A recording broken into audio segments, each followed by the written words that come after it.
Hello guys, how are you? So eto na nga, nakabalik na naman po tayo sa ating tahanan. Nung papauwi pa lang ako, ay grabe din ko naramdaman yung sobrang pagkapagod ko at sakit ng likod o ng buong katawan ko. Pero nung nandito na ako o nakauwi na ako dito sa mismong tahanan namin, ay grabe parang hindi ko nafe-feel na gusto kong magpahinga, gusto kong matulog o kung ano pa man. Siya nga pala, ito na pala yung bago kong kwarto. Hindi pa nga siya as in tapos, pero onting room tour na rin 'to 'no? June 5 nga ako nakauwi at ngayon kinabukasan na ng June 6. Pagkagising ko pa lang ay agad ko nang binuksan ang bintana dito. Tapos grabe yung bungad 'no?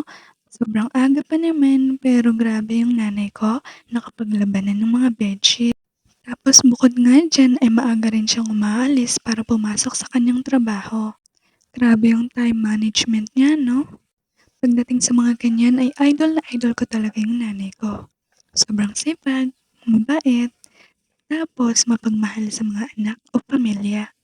Grabe nga kahit nga sabihin mo na andito naman kami para mag-asikaso ng mga ganyan, pero hindi mo talaga yun mapipigilan at hindi talaga yun papapigil.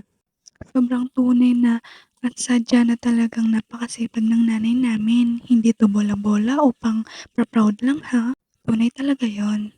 Yung sa mosquito net nga pala hindi talaga yun mawawala sa'kin ha, dahil kahit nga saan ako magpunta, kailangan talaga may mosquito net. Hindi na rin kasi ako sanay kapag walang mosquito net, eh. Tsaka mas secured ako pagka naka-mosquito net, yun yung nafi-feel ko 'pag naka-mosquito net.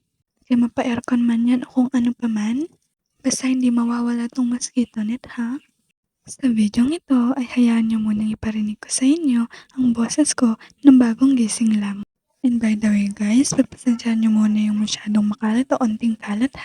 Maayos naman sadya to pero sa ngayon sa video na 'to, medyo may konting kalat nga lang siya. Kaya pasensya na ha. Basta ako pagkagising ko, makalat na actually kasi yung mga gamit ko na binuksan is nilagay na dito. Eto.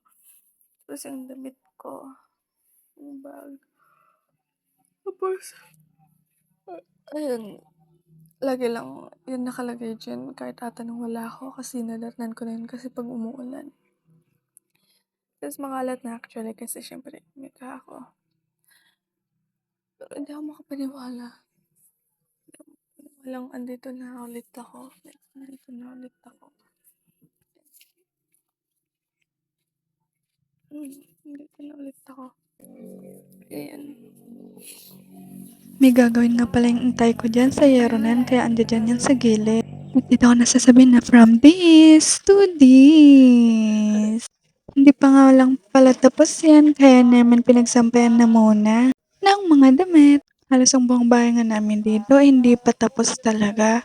Actually, hindi ito yung pinakaunang bahay namin. O hindi talaga kami dito dati. Pero dito lang talaga kami lumipat.